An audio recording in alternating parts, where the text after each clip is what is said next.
특례법이라고 하는 것이 6문제가 출제가 되고 있고, 기출문제가 살펴보면 반복되는 것들이 많이 있기 때문에 생각보다 그렇게 어렵지만은 않다. 4문제 정도 맞추는 거는 크게 무리가 없다라고 생각을 하고요. 너무 욕심을 낼 필요도 없지만 조금만 더 열심히 하면 5문제, 6문제도 충분히 가능하다고 생각을 합니다. 오늘 수업은 제가 최대한 시험에 나오는 것들만 위주로 해서 말씀드릴 테니까요. 그것만 반복해서 보시면 좋을 것 같습니다. 준비했던 자료가 총 3가지가 있는데요. 하나는 법령집입니다. 법령집. 아무래도 법 과목은 법령집을 가지고 공부하는 게 가장 좋다고 생각을 하는데, 아마 이렇게 보는 게 좀 불편할 수도 있어요. 내가 평소에 법령집으로 공부를 한 적이 없었다라고 한다면 조금 어렵게 보일 수 있는데, 그래도 제가 말씀드린 부분만 체크해가지고 보시면 될 거라고 생각하고요. 그 다음에 여기 기출문제들을 좀 모아봤습니다. 문제랑 해설을 해왔고요. 여기 나와 있는 것들은 이제 그 범위별로, 장별로 출제가 됐던 것들을 좀 겹치지 않는 선에서 많이 정리해왔는데, 이것만 좀 풀어보셔도 될 거라고 생각하고요. 이게 좀 부담이 된다고 하시면은 최근에 나왔던 문제 한 3개년치만, 3년에서 5년치 정도만 정리하셔도 충분하다고 생각을 합니다. 네, 바로 들어가 보도록 할게요. FTA 관세 특례 법령집이라고 되어 있고, 일단 3가지 구조를 가지고 있습니다. 법률과 시행령과 시행규칙으로 나눠져 있는데, 일단 가볍게 말씀을 좀 드려볼게요. 법률이라 하는 것은 국회에서 만들고 바꾸고 제정과 개정을 하는 거다라고 보시면 됩니다. 모든 거에 가장 기본이 된다고 보시면 되고요. 법률로 정하는 것들은 보통은 어떤 국민들의 어떤 권리를 침해하는 것들을 할 때 국민들의 동의를 얻어서 선출된 국회에서 이것을 허용하는 경우에만 하는 경우들이 많습니다. 이거 저희는 조세 법률주의라고 하는 표현을 쓰기도 하는데요. 이 법률에서 FTA 관세 특례법에 대한 규정을 두고 있습니다. 이게 목적이 뭐냐면, 원래는 관세법이 있었어요. 관세에 관한 기본적인, 저희가 법률이라 하는 것은 관세법이 있는데, 관세법에서 원래 FTA 특례법을 다루려고 했었다가 이게 좀 너무 양이 많아지기도 하고 중복되는 것도 보이기 때문에 그러지 말고 요것보다는 별도의 법을 만들어서 따로 하자라고 하게 된 겁니다. 이런 것이 있거든요. 저희가 보고 있는 법률 중에서는 일반법이라고 하는 것이 있고 특례법이라고 하는 것들이 있습니다. 뭐 특례법 또는 특별법이라고 말을 쓰게 되는데요. 이 2가지를 얘기했을 때는 당연히 특례법이 일반법보다 우선적으로 적용된다라는 그런 기본적인 틀이 있습니다. 룰이 있습니다.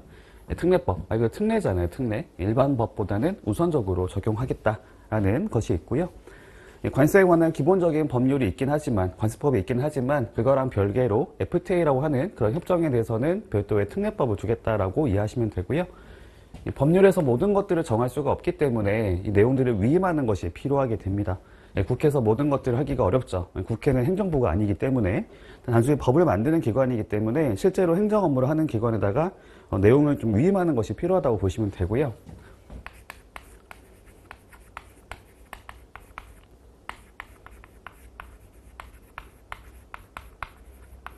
이런 식으로 해서 위임을 해서 내용을 정하고 있다고 보시면 됩니다.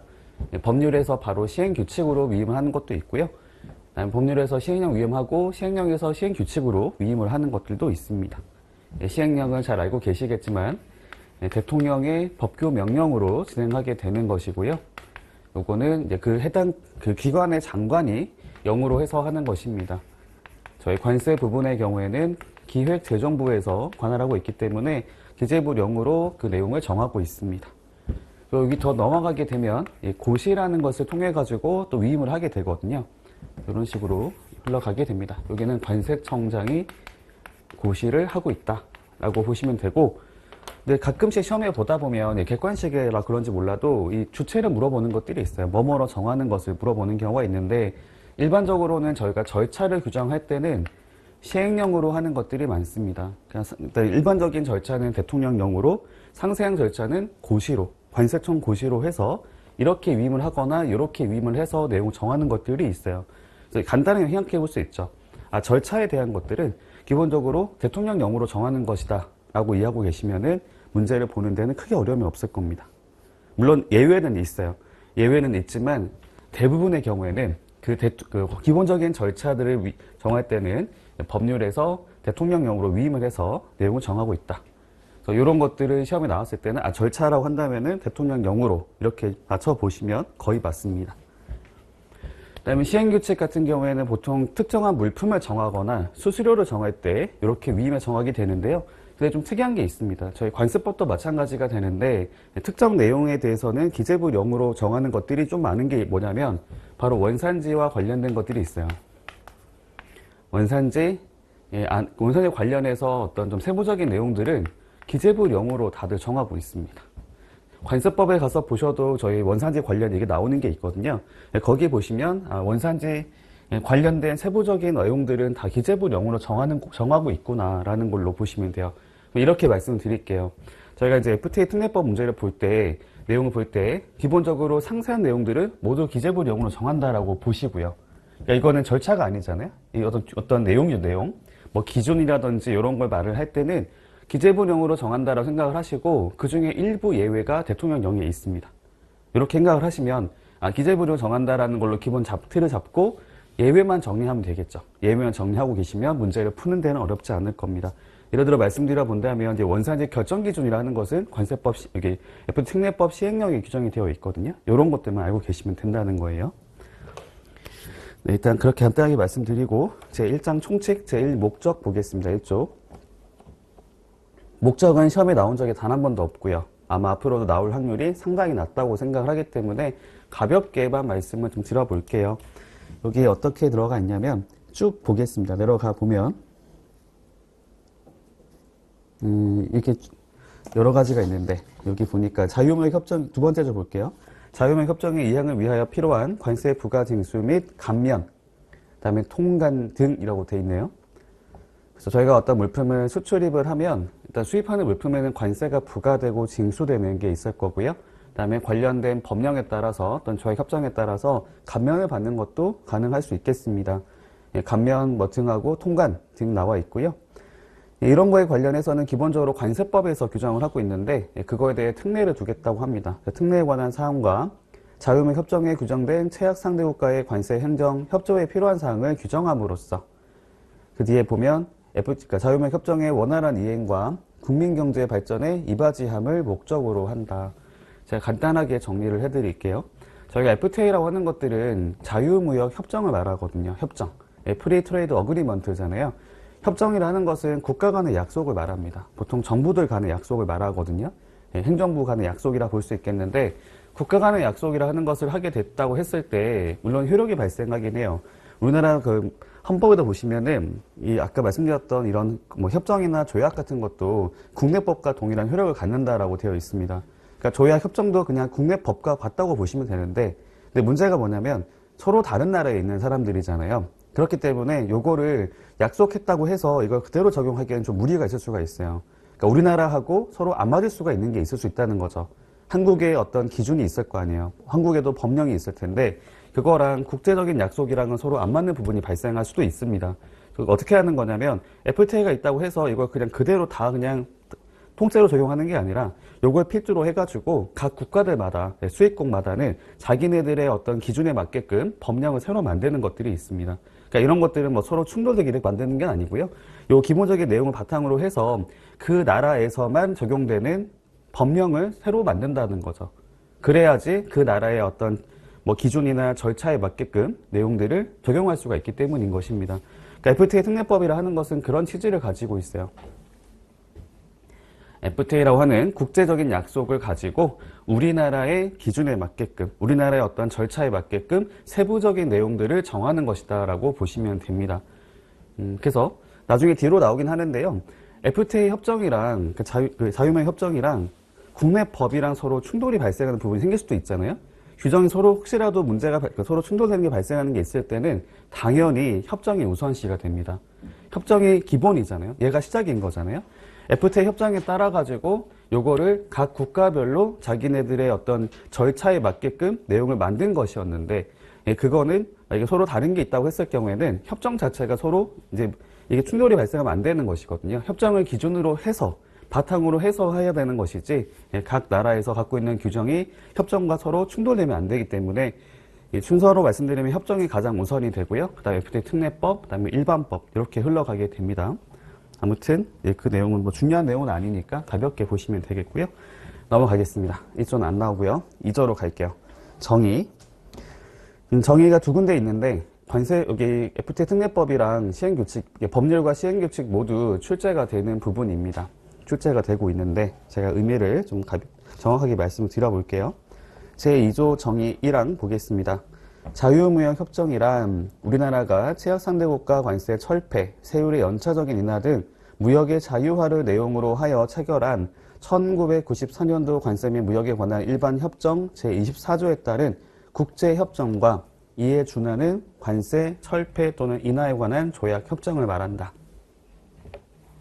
라고 되어 있는데, 일단 이렇게 말씀드릴게요. FTA라고 하는 거하고 비교해서 봐야 될 것이 있습니다.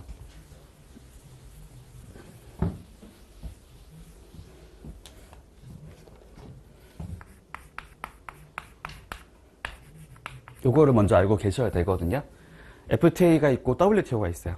둘 다 공통점은 세계 무역을 보다 원활하게 하겠다, 증진시키겠다라는 목적이 있습니다. 근데 순서로 말씀드리면 WTO가 FTA보다 먼저 등장했거든요. WTO 전에는 가트라고 하는 것이 있었어요. 이 가트가 이제 있다가 이게 WTO로 다시 바뀐 거거든요. 바뀐 거라서 사실 이게 훨씬 더 오래됐습니다. 가트가 뭐냐면 이게 그거예요. 관세 및 무역에 관한 일반 협정입니다. 일반 협정. GA가 제너럴 어그리먼트거든요. 트레이드 앤 테리프예요. 관세와 무역에 관한 일반 협정입니다. 요걸 저희는 이제 다자간 협정이라고 부르거든요. 다자협정. 그러니까 가입을 하면 다 적용되는 것이죠. WTO처럼.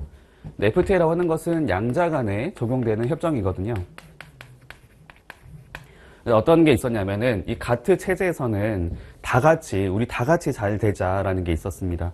그래서 어떤 내용을 갖고 있었던 게 있었냐면은 최혜국 대우라는 게 있어요. 최혜국 대우. 우리 할 수 있는 상대방에 대한 최대한의 혜택을 주자.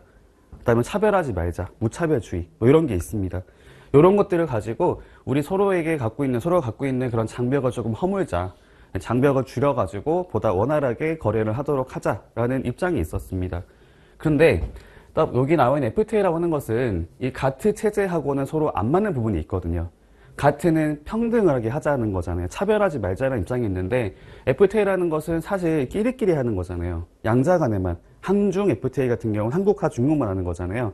그러니까 이거에 대해서 여기 가트에서는 사실 원칙적으로는 인정하지 않습니다. 너네끼리만 한 게 아니라 우리 다 같이 하는 걸로 하기로 했잖아. 이렇게 된 거거든요. 근데 그렇다고 해서 이거를 인정하지 않는 건 아니고 원래 여기 체제에서는 이게 적용 안 되는 것이 원칙인데 예외라는 규정을 두고 이거를 허용해 주게 됐어요. 여기 어디 나와 있냐면 가트의 24조에 있습니다. 물론 조건을 붙였어요. 이 FTA를 하는 것이 사실 여기 나와 있는 WTO하고 뭐 내용 자체, 취지 자체가 서로 모순되는 건 아닌 걸로 보인다. 다만 이 FTA라는 것은 이 양자 간에만 적용되는 것이기 때문에 이걸 적용하기 위해서는 우리가 정하고 있는 기본적인 조건들을 충족을 하는 것이 있어야 한다라고 말을 썼습니다. 그런 여러 가지가 있거든요. 예를 들면은 이 둘 간에만 뭐 낮은 혜택을 서로 간 혜택을 주는 건 좋은데 그 반대로 서로 여기 양자가 아닌 다른 사람에 대해서 제3자에 대해서 이렇게 부당하게 높은 세율을 부과한다거나 뭐 제한을 한다거나 이런 것은 하지 말아라 이런 게 있거든요. 이런 기본적인 내용을 가지고 이런 24조라고 하는 예외 규정이 두고 있어가지고 요거에 따라서 FTA를 허용해 주게 됐어요. 그래서 저희가 지금 FTA를 하고 있는 겁니다.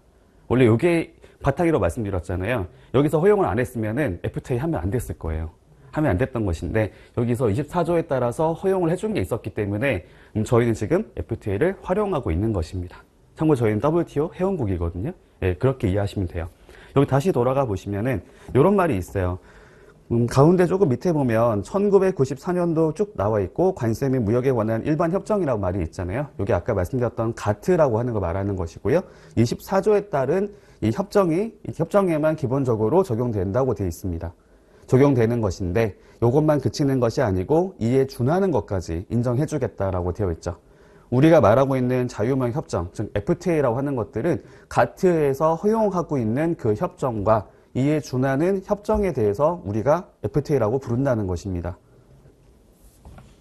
이렇게 알고 계시면 되고요. 그 다음에 FTA라고 하는 것들은 이제 보통 생각하는 게 뭐냐면 FTA가 체결되면 관세가 바로 없어질 것이다 라고 생각할 수 있는데 그거는 반은 맞고 반은 틀린 말입니다. FTA라고 하는 것들은 이제 서로 간에 이해관계가 있을 거 아니에요. 한중 FTA라 그러면 한국하고 중국하고의 각자 이해관계가 있을 겁니다.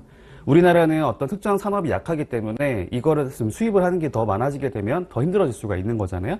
이런 게 있다 보니까 서로 간에 협상을 할 때는 물품을 이제 서로 주다리기를 하는 것들이 있어요. 우리가 강점인 것들은 더 많이 수출하는 것이 필요한 것이고, 약점인 것들은 수입을 억제하는 것이 필요하기 때문에 서로 간의 관세율을 정할 때 좀 주다리기를 하는 것들이 있거든요. 그런데 어떤 것들은 완전 우리는 허용하지 않겠다고 하는 것이 있습니다. 요거는 처음부터 FTA가 체결되더라도 관세 혜택을 우리는 못 주겠다고 하는 게 있거든요. 그게 하나가 있고, 또 하나는 이거는 우리가 조금 약점이긴 하지만 충분히 그래도 허용할 수 있을 것 같다라고 한다면 한 번에 철폐하는 게 아니라 단계별로 인하를 할 수가 있습니다. 그러니까 결과적으로는 0%로 갈 거예요. 0%로 갈 건데 지금 당장 0%가 아니라 뭐 5년 주기로 해서 5년 차가 됐을 때 0% 또는 10년 차가 됐을 때 0%씩 이렇게 갈 수가 있거든요. 그걸 저희는 단계별 인하라고 말했습니다. 관세를 단계별로 인하시키는 겁니다. 세 번째로는 이거는 사실 뭐 상관이 없는 겁니다. 그러면 바로 철폐할 수 있어요. FTA가 발효됨에 따라서 우리는 그냥 관세율을 0% 하겠다라고 할 수가 있어요. 요거 저희는 철폐라고 말했습니다. 여기 보시면 철폐란 표현하고 인하란 말이 있잖아요.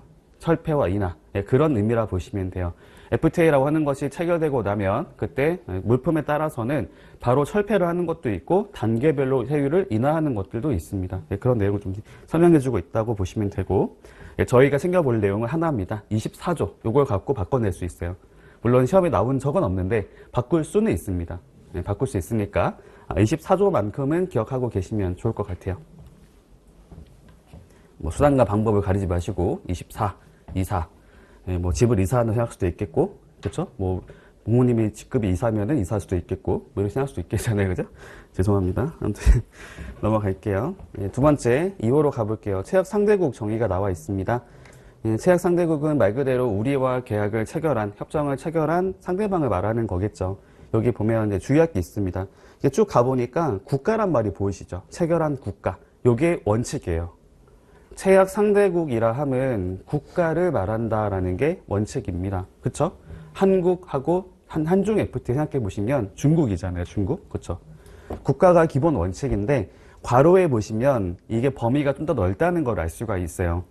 국가연합, 경제공동체 또는 독립된 관세 영역을 포함한다라는 표현이 있습니다.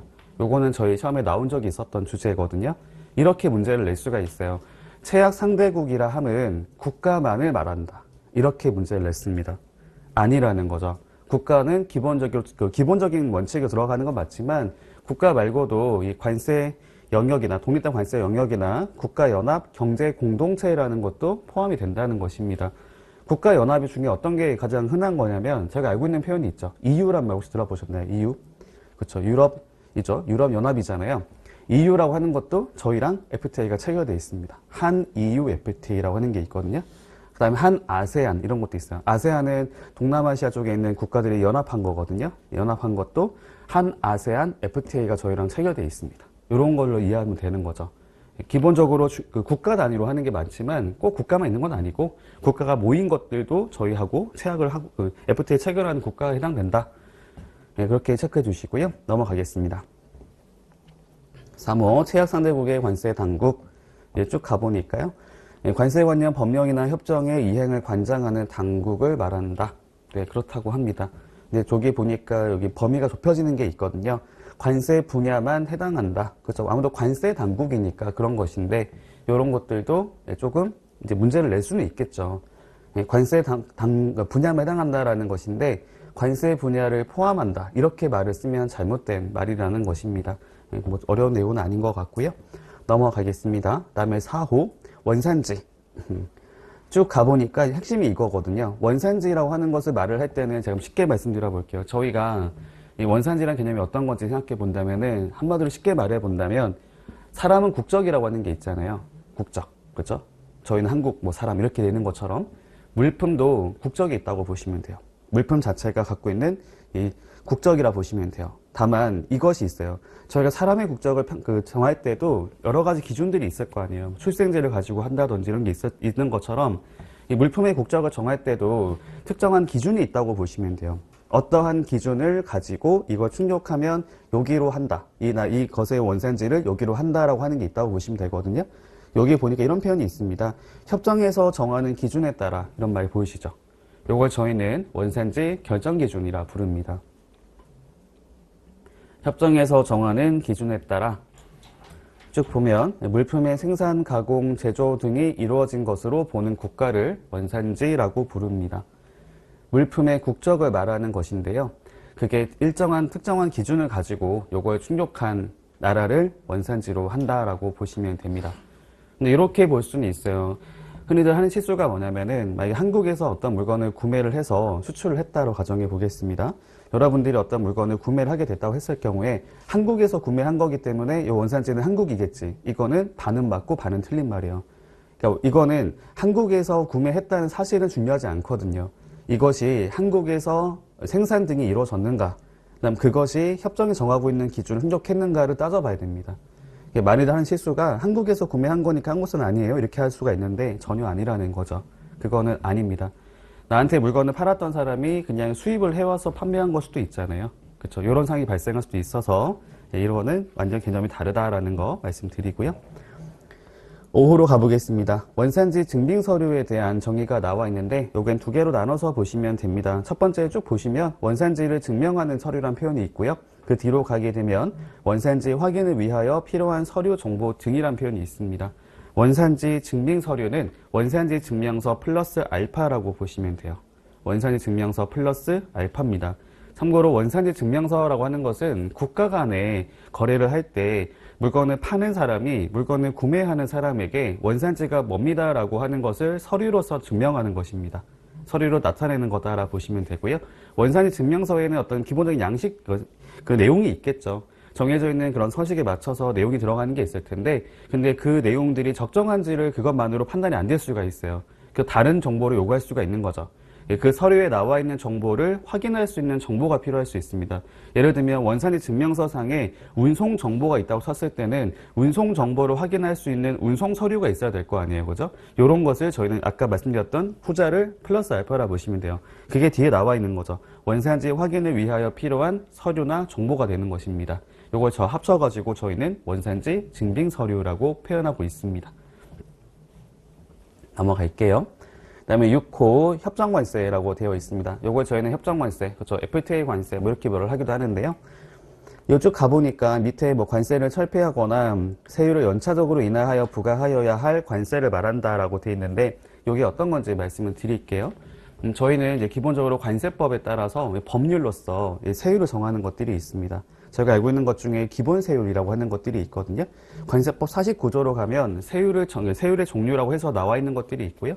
저희는 국회에서 관세법을 만들 때 별표로서 관세표라는 걸 만든 게 있고요. 연사표에 들어가는 HS 코드에 따라서 적용되는 세율들이 다 정해져 있습니다. 뭐 기본 세율과 잠정 세율이 정해져 있거든요.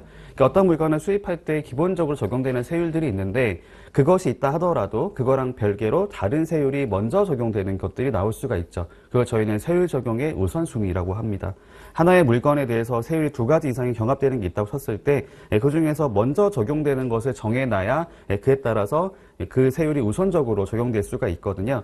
FTA라고 하는 것은 쉽게 말하면 관세를 이제 혜택을 보는 거, 관세 혜택을 보는 거라 보시면 돼요. 기본 세율이 있다 하더라도 그거랑 상관없이 FTA에 따라서 혜택을 보는 게 있어야 하는, 이게 의미가 있는 거잖아요. 그래서 여기 협정관세라고 하는 것들은 세율 적용의 우선순위에 따라 가지고 FTA 적용하게 되면서 적용되는 세율이라 보시면 돼요.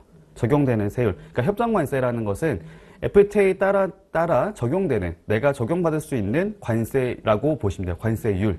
이거 저희는 협정관세라고 부릅니다.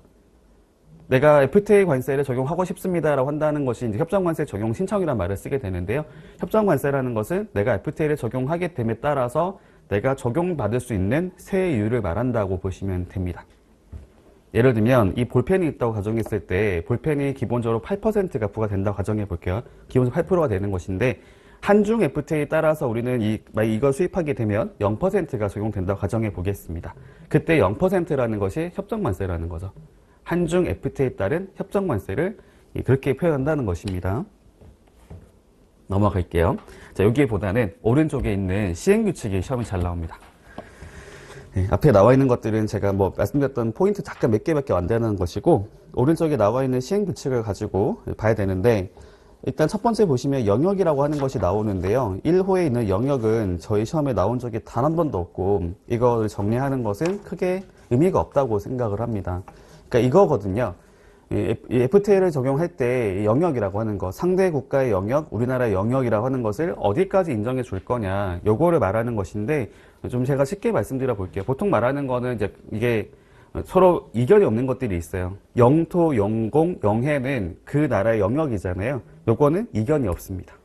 이견이 없는데, 거기서 좀 더 나아가면은 영토나 영공, 그러니까 영해는 아니긴 한데, 영해를 벗어났지만 또 인정을 받을 수 있는 그런 지역들이 있어요. 그게 뭐냐면 배타적 경제 수역이랑 이 뒤에 나와 있는 대륙붕이라고 하는 것들을 말하는 것이 있습니다. 대륙붕.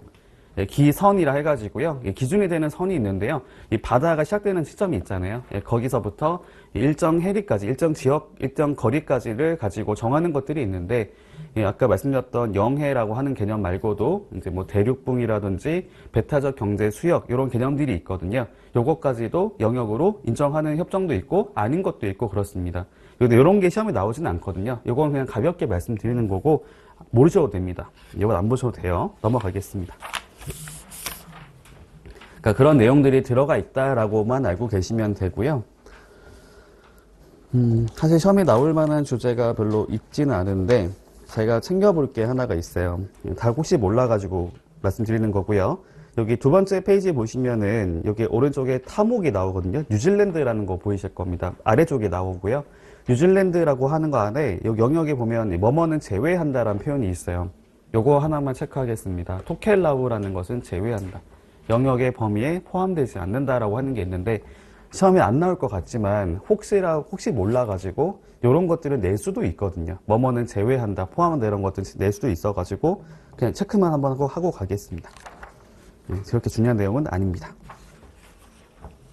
그리고 다시 앞으로 돌아와 보실게요. 돌아와 보시면은 이 말만 한번 보고 가겠습니다. 이 법률에 보면 제2조 2항이 있잖아요. 왼쪽에 보시면 이 관세법을 준용한다라고 나는 말이 있어서 잠깐 보고 가겠습니다. 1항에서 규정한 것 외의 용어에 관해서는 이 법에서 특별히 정한 경우를 제외하고는 관세법 제2조에서 정하는 바에 따른다라는 표현이 있습니다. 2조라고 하는 것이 관세법 2조로 가면 용어의 정의가 나와 있거든요. 수입이라고 하는 것이 뭐다라고 뭐 이런 거 쭉 나왔잖아요. 그거 말하는 겁니다. 혹시라도 FTA 특례법에 내용이 없다 하더라도 그 용어에 대해서는 관세법의 내용을 준용한다라고 말을 쓴 거고요. 다시 시행규칙으로 가볼 건데 세 번째 페이지 보시면 돼요. 앞에 나왔던 영역은 사실 시험에 안 나오기 때문에 그냥 넘어가시면 되겠고요.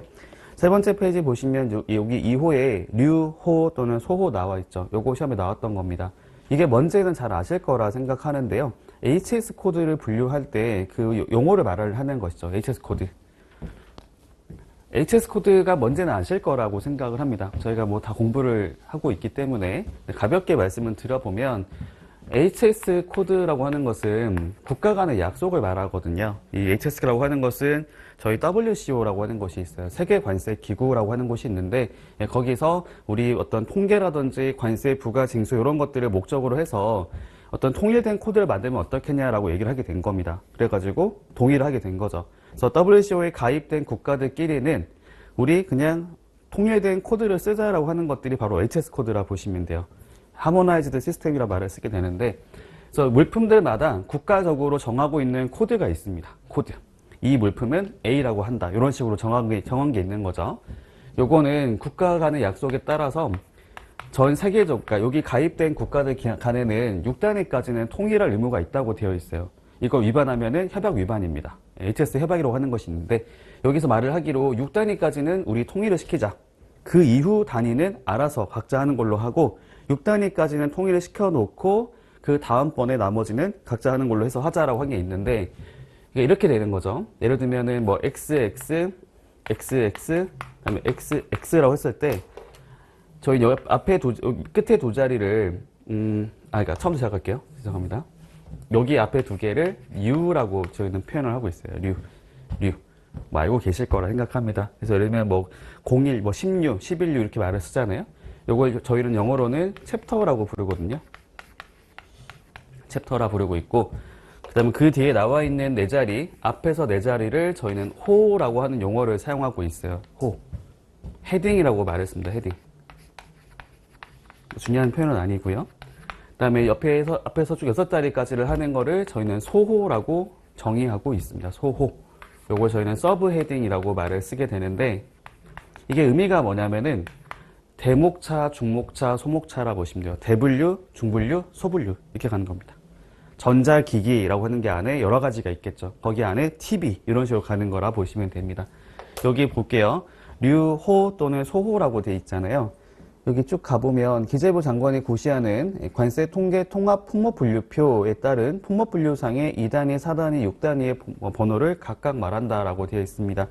이 관세 통계 통합 품목분류표라고 하는 것은 저희 관세법에 나와 있는 거고요. 거기에 가면 어떤 거 말을 하는 거냐면 기재부 장관이 이 관세표의 내용을 세분화시켜가지고 고시하는 내용이 나오는 게 있어요. 이게 바로 HSK라 부르는 것이거든요. 우리나라 같은 경우에는 HS 코드를 10단위로 운용하고 있습니다. 10단위, 10개의 자리로 쓰고 있는데 그거를 기재부 장관이 고시를 하는 형태로 해서 그 내용을 다 알고 있거든요. 예, 그걸 저희는 HSK라고 영어로 부르고 있고 한글 표현으로는 관세 통계 통합 품목분류표라고 하는 용어를 쓰고 있습니다. 줄여가지고 품목분류표라고 말을 쓰거든요. HS 코드라 보시면 돼요. HS 코드. 아무튼 그렇게 보면 되고, 요거는 작년이 아니죠. 23년도에 시험에 나왔던 문제입니다. 말이 나온 김에 문제를 한번 보고 볼까요? 금방 볼 수 있는 거라. 제가 드렸던 기출문제 있는데 여기 두 번째 문제 한번 보실래요? 두 번째 페이지 가보시면 4번 문제 있는데 한번 가볍게 보시죠.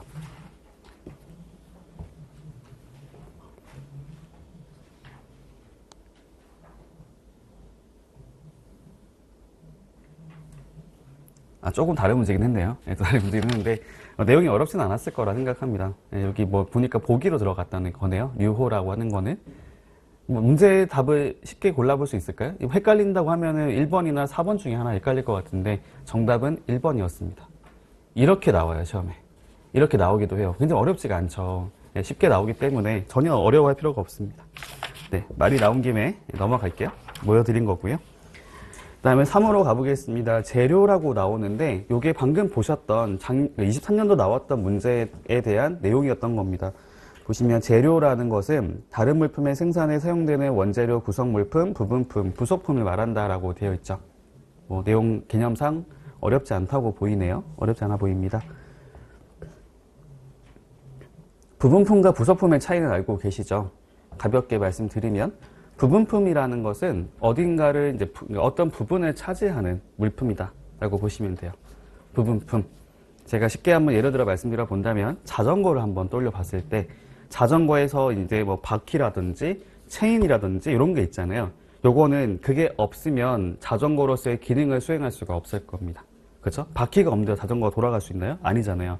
그런 부분들을 저희는 부분품이라 불러요. 부분품. 걔가 없으면 작동이 안 되는 것입니다. 같은 자전거긴 한데 얘가 있고 없고는 사실 크게 문제가 안 되는 게 나올 수가 있어요. 장바구니 같은 거 있죠. 장바구니. 자전거에다가 앞에 장바구니가 없다 하더라도 자전거로서 기능을 할 수 있잖아요. 있으면 편하지만 요걸 저희는 부속품이라 불러요. 부속품. 부분품과 부속품의 개념 차이는 그렇습니다. 이게 있고 없고에 따라서 물론 기능의 차이, 이게 반드시 있어야 되는 것인지 없어도 되는 것인지 이렇게 분류할 수 있거든요. 그렇게 나눠진다라는 거 말씀드렸고 넘어갈게요. 다음에 4호 생산 보겠습니다. 생산의 범위는 되게 넓게 보고 있어요. 사실 생산이라 하는 것은 되게 여러 가지로 볼 수 있는데 일반적인 생산이라 그러면은 제조 가공을 떠올릴 수 있어요. 제조 가공. 제조 가공이라 하는 것들은 보통 이제 저희가 기계류 같은 걸 가지고 기계를 가지고 만드는 것들이라고 생각할 수도 있죠. 엄밀히 말을 하면 제조라는 거는 방금 말씀드린 것처럼 보통 기계를 갖고 만드는 작업을 하는 것을 저희는 제조라고 부르고 있습니다. 제조. 좀 더 정확히 말씀드리면 제조라는 거는 뭔가를 투입해서 뭔가를 만들어내는 게 있다 쳤을 때 투입하는 것이 형태가 있을 때를 말해요. 유형물일 때가 저희가 제조라 부르고 그다음에 투입하는 것이 형태가 없는 것까지 포함되는 개념을 저희는 가공이라고 말했어요. 가공이나 생산이란 말을 쓰고 있거든요. 그러니까 제조가 조금 더 좁은 범위라 보시면 되는데 여기 보니까 여기 쭉 내용이 나와 있는 것 중에 가운데 보시면 제조 가공이란 표현이 있잖아요. 제조 가공 뒤에 보면 조립 분해 이런 말이 있습니다. 이런 것들은 보통 공산품들을 말할 텐데요. 예, 이런 것들도 인정되고, 앞에 쭉 보시면 뭐 재배, 채굴, 수확, 어로, 번식, 사육, 수립 이런 말이 있는데 요거는 1차 상품을 전제로 한 거라 보시면 돼요. 농산물, 수산물, 광물 이런 것들 있잖아요. 그런 것도 단순히 이렇게 채취하는 것, 재배하는 것도 생산의 범위에 들어간다는 것입니다. 내가 뭔가를 만들어내는 것뿐만이 아니고 단순하게 뭐 채굴하거나 재배하거나 수확하거나 이것도 다 생산의 범위에 들어간다는 거죠. 좀 범위 넓게 보고 있어요. 넓게. 밑으로 가보겠습니다. 5호. 원산지 물품, 원산지 재료에 대한 정의가 나옵니다. 앞서 제가 말씀드렸을 때 원산지란 정의가 뭔지 생각해 보시면은 원산지라고 하는 것은 협정에서 정하는 기준을 충족한 것을 말한다고 말씀드렸습니다. 그 원산지 물품이나 원산지 재료라는 것은 원산지 결정 기준을 충족한 거를 말한다 보시면 되거든요. 원산지 결정 기준을 충족한 물품을 원산지 물품, 충족한 재료를 원산지 재료라 생각하시면 되고요. 그 밑에 나와 있는 6호는 이제 반대가 되는 거죠. 반대. 원산지 결정 기준이 충족되지 않아서 이 원산지가 한국도 아니고 최악 상대국도 아닌 것을 저는 비원산지 재료 또는 비원산지 물품이라고 표현하고 있습니다. 이렇게 얘기할 수 있거든요. 하나의 물건이라 했을 때, 하나 물건 말해봤을 때 이 물건은 협정에 따라서는 원산지 물품일 수도 있고 비원산지 물품일 수도 있습니다. 말씀드려 볼게요. 이 볼펜이 한국산이다라고 제가 판단을 했단 말이에요. 판단을 했는데 이게 한중 FTA 상에 갖고 있는 기준으로서는 그게 충족되는 게 맞는데 근데 한미 FTA 협정상으로는 이게 한국산으로 인정이 안 될 수도 있어요. 기준이 다를 수 있으니까. 그러면 한중 FTA 상에서는 이 물품은 원산지 물품이지만 한미 FTA 놓고 본다면 이 물품은 비원산지 물품이 되는 것입니다. 이해할 수 있을까요? 네, 그 개념을 말한 겁니다. 넘어갈게요. 그 다음에 대체 가능 물품으로 보겠습니다. 대체 가능 물품. 자, 포인트가 뭐냐면 두 번째 줄에 나오는데요. 상업적으로 동일한 질과 특성을 가지고 있다. 한번 끊어 보시고요. 상업적으로 동일한 질과 특성을 갖고 있다. 그 뒤로 가면 상호 대체 사용이 가능한 물품이다 라고 되어 있습니다. 제가 한마디로 쉽게 정리해 드릴게요. 이 말이 뭐냐면 물품 간에 성격이 유사해서 대체 사용이 가능한 정도를 말하는 것인데 이게 어떻게 이해하시면 되는 거냐면 여러분들이 뭔가를 만들려고 하는데요. 한국에서 이런 볼트나 너트 같은 걸 사온 게 하나가 있었고 그다음에 볼트 너트를 수입한 게 있다 가정해 보겠습니다. 볼트 너트라고 하는 것은 한국산이랑 외국산이랑 사실 품질 차이가 거의 없다고 느낄 것 같거든요. 그죠? 거의 없을 것 같아요. 그러니까 어떻게 하겠어요? 얘네들을 섞어 쓸 수 있는 겁니다. 품질 차이가 있다면 당연히 구분을 하겠죠. 구분을 할 테지만 품질 차이가 없다고 한다면은 뭐 한국산을 쓰든 외국산을 쓰든 사실 크게 차이가 없다고 느낄 수가 있잖아요. 네, 그래서 요거는 대체 사용이 가능하게 됩니다. 그 말을 쓴 거예요. 다시 보시죠. 원산지 물품과 비원산지 물품이 상업적으로 동일한 질과 특성을 가지고 있다고 합니다. 상업적으로 동일한 품질과 특성을 갖추고 있다고 합니다. 그래서 서로 대체 사용이 가능하다고 했죠. 앞서 말씀드렸던 볼트, 너트 같은 것들이 여기에 해당이 됩니다. 근데 이 말이 왜 나와 있는 거냐면 나중에 잠깐 설명을 드릴 것 같은데 원칙적으로는 원산지 재료와 비원산지 재료를 구분해서 관리를 해야 돼요. 구분해서 관리를 해야 됩니다. 그렇죠. 그걸 가지고 생산을 하게 됐을 때 만들어진 물품이 원산지 물품이다라고 판단하려면은 원산지 재료가 뭔지 비원산지 재료가 뭔지를 알고 있어야 되거든요. 그런데 여기 보시는 것처럼 대체 가능 물품이라 하는 것들은 이 물품 간의 성격이 유사하기 때문에 얘네들은 대체 사용이 가능하다 보니까 섞어 쓰는 경우가 훨씬 많다는 겁니다. 이걸 구분하는 것이 사실 실익이 없다고 볼 수가 있거든요.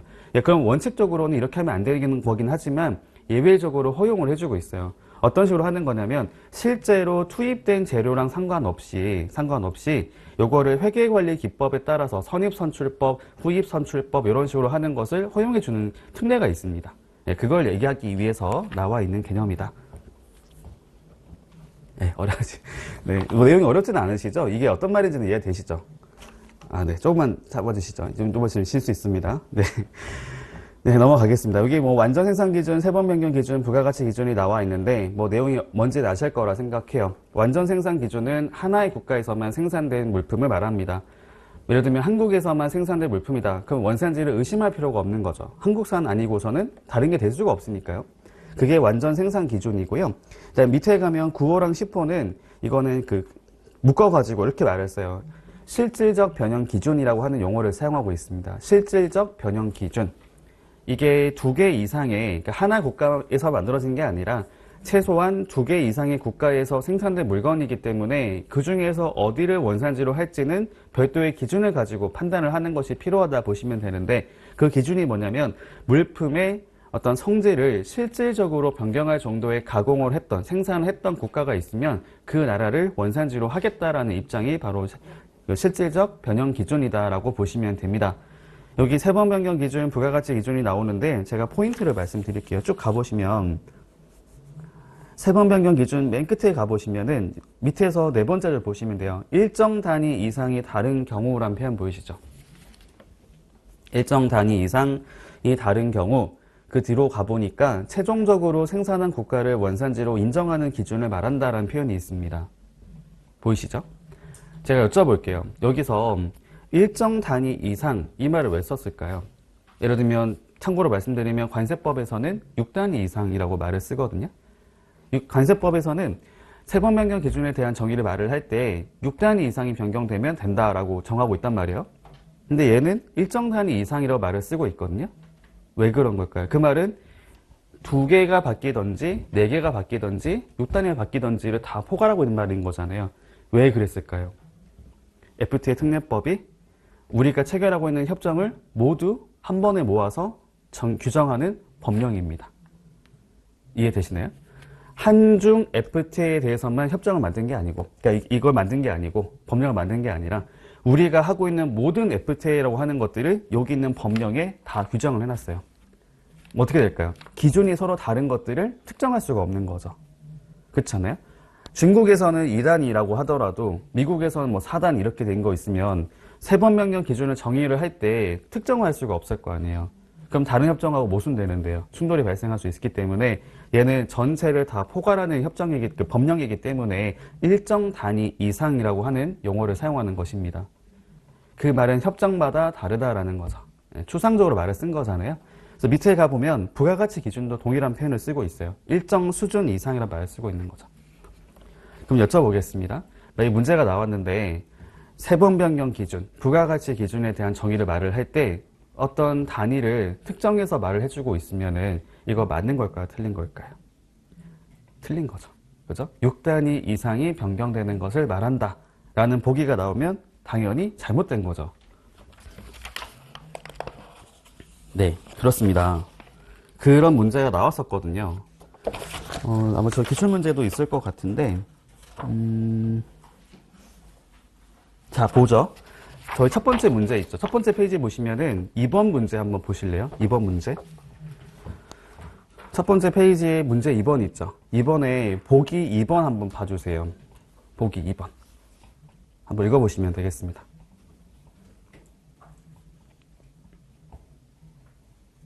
어디가 잘못된지 아시겠어요? 과반이라고 돼 있죠. 과반 수준 이상. 이거 틀린 말입니다. FTA 협정이라 하는, 여기 관세 특례법, 법령이라 하는 것은 우리가 하고 있는 모든 협정을 다 규정하고 있는 거기 때문에 이런 특정 내용들을 특정할 수가 없어요. 과반이다 이런 말을 쓸 수가 없습니다. 그런 말 없고요. 그냥 일정 수준 이렇게만 쓰고 있다라는 거. 그래서 요거는 이걸 보자마자 틀린 걸 아셔야 되는 겁니다. 정답 2번이었거든요. 바로 답을 고를 수 있었던 거죠. 내용이 어렵지는 않았습니다. 다시 돌아와 볼게요.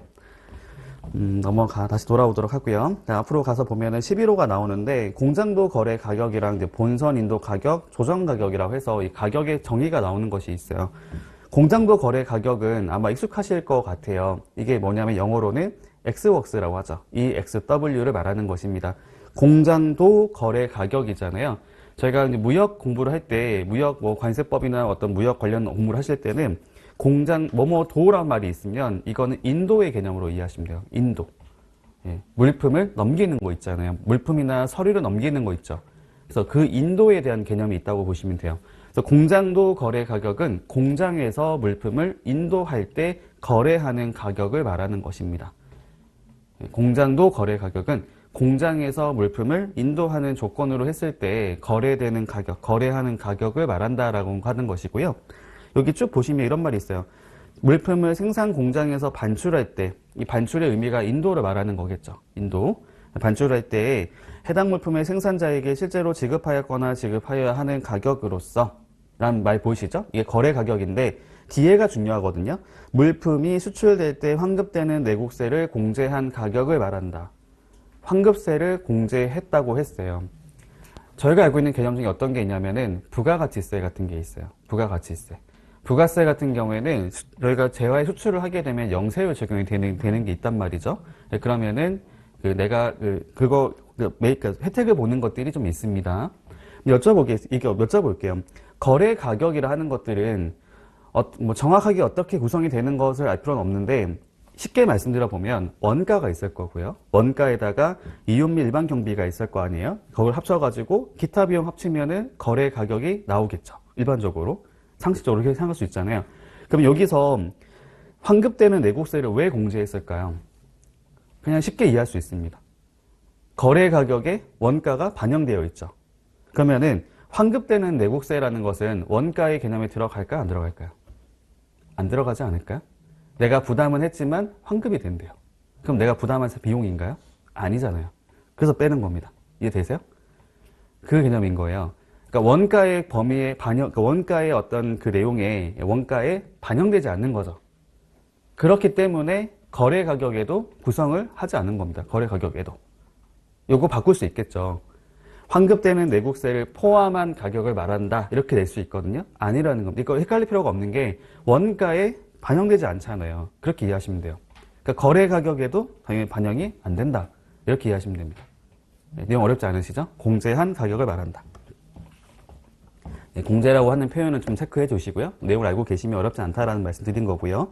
그다음 밑에 본선인도 가격, 조정 가격까지만 보고 오시겠습니다. 본선인도 가격 FOB라고 하는 거죠. FOB. 본선인도 가격은 말 그대로 여기서 도라고 하는 그러니까 본선 인도잖아요. 본선에서 인도할 때에 거래되는 가격을 본선 인도 가격 FOB라고 표현을 쓰고 있습니다. 근데 뭐 뒤에 쭉 가보시면은 이걸 주의해야 되는 거죠. 최종 선적항 또는 선적지까지 운송하는 데 드는 운송비를 포함한 가격을 말한다. 이게 어렵지는 않은 개념으로 생각을 하는데요.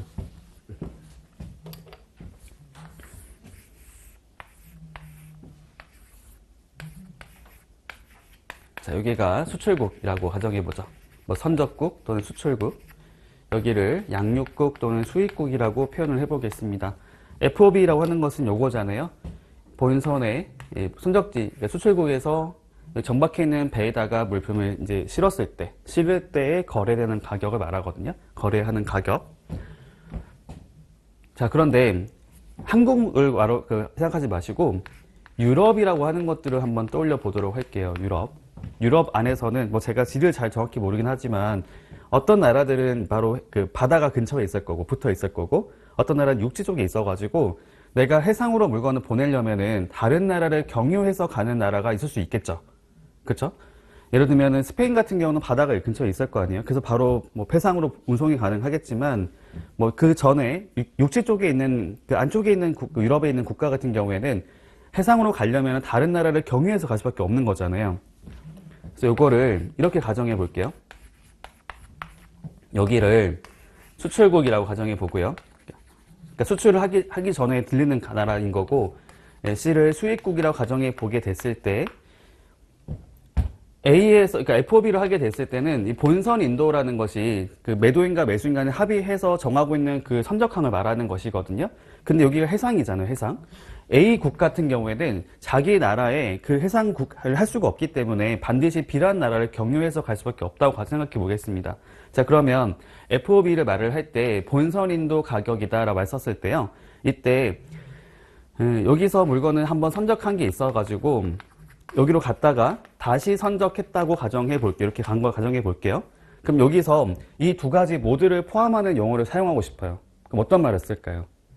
최종적으로 선적하는 데까지 발생되는 운송비를 모두 포함한 가격을 말한다. 이렇게 명을 쓰는 겁니다. 이해되시나요? 다시 한번 볼게요. 본선인도 가격에 보시면은 본선에 인도하는 조건으로 쭉 보시면 거래하는 가격이라 써 있잖아요. 뒤에 봤더니 최종 선적항 또는 선적지까지 운송하는 데 드는 운송비를 포함한 가격을 말한다. 이 말의 의미가 이거라는 겁니다. 여기까지 간 거잖아요. 그죠? 얘는 한 번에 그 해상이 안 됐기 때문에 여기까지 갔다가 갈 수밖에 없는 거잖아요. 그럼 얘도 이 운송비, 여기까지 가는 운송비까지 다 합쳐가지고 본선 인도 가격을 구성한다고 보시면 됩니다. 이해되시나요? 여기에 처음에 헷갈렸었거든요. 처음에 공부할 때는 여기까지 말하는 건가? 이렇게 해서 이게 아니고 이 본선 인도 있죠. 이 본선 인도하는 가격을 하기 전에 선적하는 장소가 2군데 이상이 나올 수 있다고 생각하면 됩니다. 그래서 그거는 관련된 모든 비용을 합쳐야 된다는 얘기를 하는 거죠. 조정 가격까지만 보고 좀 쉬겠습니다. 조정 가격. 조정 가격은 여기 쭉 가보니까 쭉 가운데 세 번째 줄 보시면 과세 가격이라는 표현이 있어요. 과세 가격. 과세 가격이라 하는 것은 말 그대로 과세를 목적으로 해서 결정한 가격을 말하는 거죠. 그럼 그 뒤로 가봤더니 같은 법 30조 1항 제6호에 따라 결정된 수입항까지의 운임 보험료 그 밖에 운송에 관련되는 비용을 제외한 가격을 말한다라고 하는 표현이 있습니다. 요거를 위에 나와 있는 FOB라고 하는 거하고 간단히 비교를 해서 좀 이해를 도와드릴게요.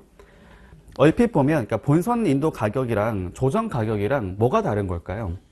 뭐가 다른 걸까요? 지금 어쨌든 수출 신고 가격, 수출 가격이라 말을 쓴 건 똑같은 거거든요.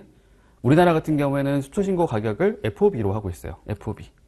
자, 그러면 우리나라에서 물건을 보낼 때 가격이다라고 하는 것을 얘기할 때는 FOB 가격 이렇게 말 쓸 것 같은데 밑에 나와 있는 조정 가격이랑 뭐가 다른 건지 좀 이해가 안 될 수가 있습니다.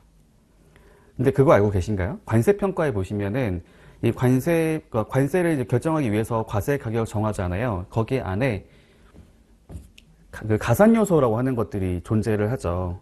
예를 들면 로열티라든지 생산 지원비라든지 포장비, 수수료 이렇게 존재하잖아요. 이렇게 될 수가 있어요. 만약에 여러분들이 그러니까 별도의 어떤 가산 요소가 없는 상태라고 가정해 본다면 그러면 FOB 가격이랑 조정 가격은 동일할 수가 있습니다. 같을 수도 있어요. 하지만 내가 어떤 로열티라든지 별도의 생산 지원비라든지 이런 비용들이 있다고 한다면은 가산 요소가 있는 거잖아요. 그러면 FOB 가격하고 여기 나온 조정 가격은 서로 일치가 되지 않을 겁니다. 아까 말씀드렸던 가산 요소만큼에 대한 비용이 여기서 차이가 나게 되는 거겠죠. 이해가 좀 될까요? 어떤 말을 하는 거냐면 조정 가격은 이 개념인 겁니다. 그러니까 물론 과세 가격에서 여기 수입항까지 발생했던 이 운임이랑 보험료 그 밖에 운송 관련 비용을 빼주는 거기 때문에 결국에는 여기의 가격을 말하는 거긴 하거든요. 여기. 이 가격을 말하는 거긴 하는데 기준이 뭐냐면 이 과세 가격이라고 하는 거에서 운임을 뺀 거기 때문에 이 말은 일방법이라고 한다면은 만약 가산 요소가 있었다고 한다면은 FOB 가격하고 분명한 차이가 날 수밖에 없어요. 그 얘기를 하는 겁니다. 조정 가격을 택하는 협정들이 좀 있거든요. 거의 반반이라 보시면 돼요. 우리나라가 차고 있는 FTA 같은 경우에 상대 국가에서 요구하고 있는 협정 기준을 보면 FOB로 하는 것들이 거의 반이고요. 조정 가격으로 하는 것이 거의 한 3분의 2 정도가 되는 것 같습니다. 나머지 3분의 1은 X복스로 하고 있거든요. 그 정도로 이해하시면 됩니다. 네, 좀 첫 시간이 길었는데 여기까지 일단 보도록 하고요. 잠깐 쉬었다가 이어서 보도록 하겠습니다.